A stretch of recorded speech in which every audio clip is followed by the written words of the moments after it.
Get ready. 5 seconds.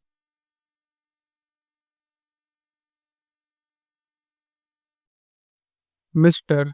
Vice Chairman, Sir, I rise to support the Plantation Labor Amendment Bill brought up by the government for our consideration.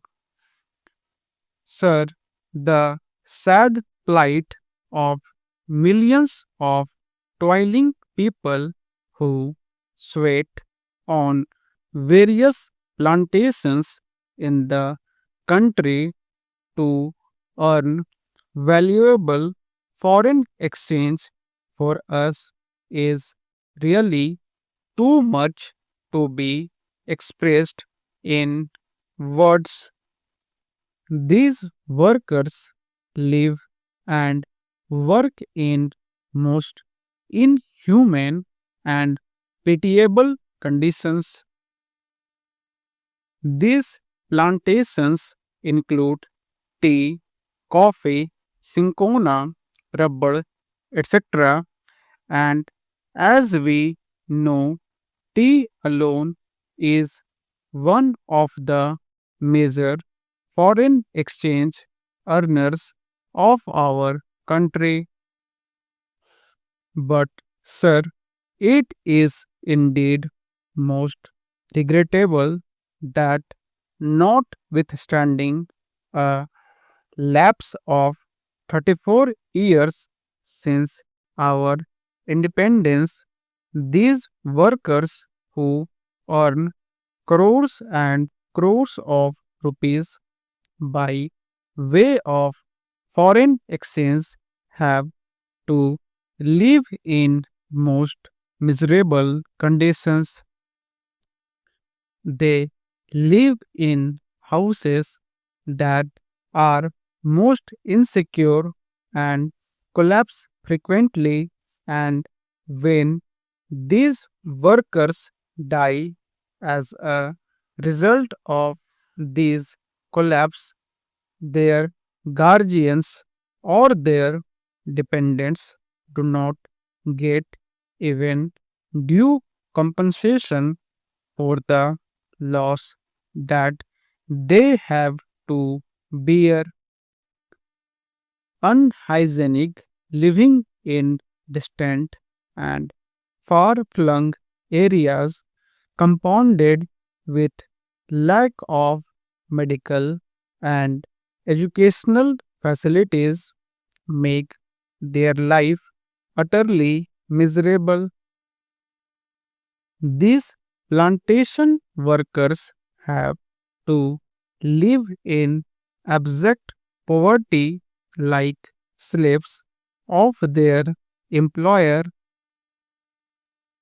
and as we know, most of these plantations are still foreign owned establishments, last vestiges of the colonial rule, the British rule, and as I said, it is a matter of deep regret for all of us that despite enacting an act, the Plantations Labor Act 1951, we have not yet been able to effect an improvement in their conditions. I think the employers alone are not responsible for their miserable condition. We are also as much responsible as they are, because although we could enforce the enactment and we could improve their conditions much earlier, we have failed in doing so. Sir, on the 9th May 1973, this House, the Rajya Sabha, decided that a joint committee should be appointed to look into the desired amendment and put up a draft as early as possible for our consideration on the 26th May 1973. The Lok Sabha has adopted our resolution, our motion, with the result that a 45 member committee, in which 15 representatives were from the Rajya Sabha and 30 from the Lok Sabha, was appointed to look into the matter. This committee was to submit its report on the first day of the 85th session of the Rajya Sabha, that was in 1973, but this committee had to be granted 3 extensions, and the report was ultimately available on the 3rd March 1975. At that time, as we all know, the so called JP's movement of total revolution was at its peak. Within 2 or 3 months, the national emergency had to be declared, and during the emergency, priorities had changed, and we could not just effect this desired improvement at that time, and we could not bring about this legislation, and then the Janta rule and the Lok Dal rule.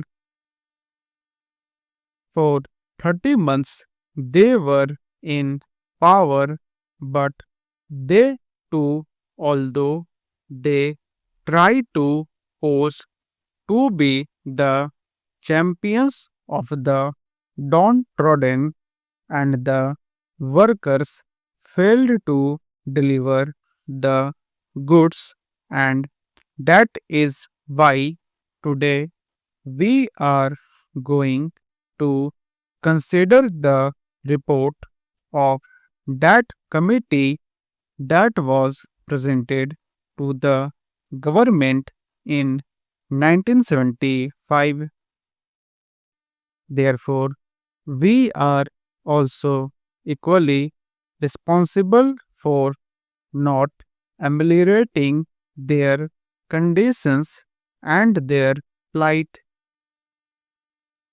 The committee had to consider 120 memoranda giving views and suggestions from various unions and associations, and 59 witnesses appeared before the committee, and that committee itself came to the conclusion that in various areas, even the barest minimum facilities, such as arrangement for supply of wholesome drinking water, latrines, urinals, provision of qualified doctors, had not been provided, though these amenities are a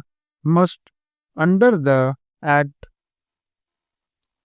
The Act has been there, but We could not enforce it, we could not implement it only because the employers did not want it. They did not want to give to the workers due justice. Inadequacy of punishments that are awarded under the Act is one of the main impediments standing in the way of implementation of various welfare measures.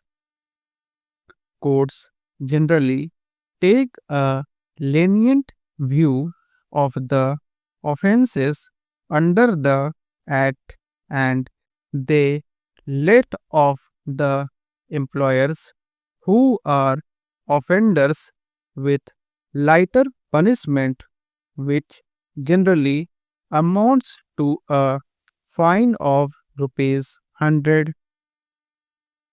So, the committee suggested amendment to section 36 of the Act.